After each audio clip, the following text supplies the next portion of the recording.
మన ప్రభువును మన రక్షకుడైన యేసుక్రీస్తు నామంలో ఈ వీడియో చూస్తున్న ప్రతి ఒక్కరికి వందనాలు.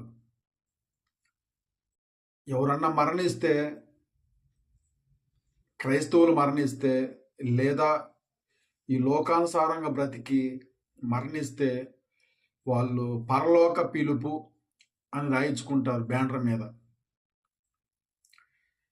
నిజంగా రాయించుకున్నందుకు వాళ్ళు పరలోకానికి పోతారా? నాకు తెలిసిన వ్యక్తి చర్చికి వెళ్తా, కొన్ని రోజులు చర్చికి వెళ్ళి తర్వాత చర్చి మానుకొని మరలా ఈ లోకంలో తిరుగుతూ, మందు తాగుతూ, అబద్ధాలు ఆడుతూ, బూతు మాటలు మాట్లాడుతూ, గొడవలు చేస్తూ ఉండి అతను మరణించాడు, చనిపోయాడు. చనిపోతే అతను పరలోకానికి వెళ్తాడా? అతను చనిపోగానే వాళ్ళ బంధువులు ఏం చేస్తారంటే పరలోక పిలుపు, పరలోక ప్రవేశం, మహిమా ప్రవేశం అని ఎందుకు అలా పెట్టాలా? ఈ లోకానికి మనం ఏం చెప్పాలా? అంటే మందు తాగి చనిపోతే పరలోకానికి పోతాడు, వ్యభిచారం చేసి చనిపోతే పరలోకానికి పోతాడు అనేది మనం బ్యానర్ మీద రాపిస్తున్నాం. అలా కాకుండా ఇతను పాపంలో చనిపోయాడు కాబట్టి పాపంలో చనిపోయాడు కాబట్టి ఇతనికి పరలోక ప్రవేశం లేదు.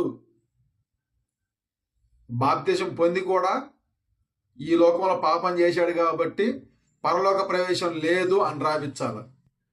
కానీ మన వారు మొత్తం చేస్తుంది దేవునికి విరుద్ధంగా చేస్తున్నారు.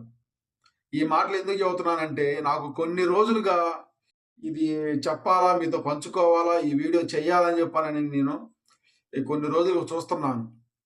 దేవుడు ఈరోజు నాకు ఇట్లా కనిపించాడు అనమాట. దొంగతనం చేస్తూ అతను మారి దేవుని వైపు తిరిగి బాప్తిసం తీసుకొని దేవుని రక్తంలో కడగబడితే అతను పరలోకానికి వెళ్ళి అవకాశం ఉంది.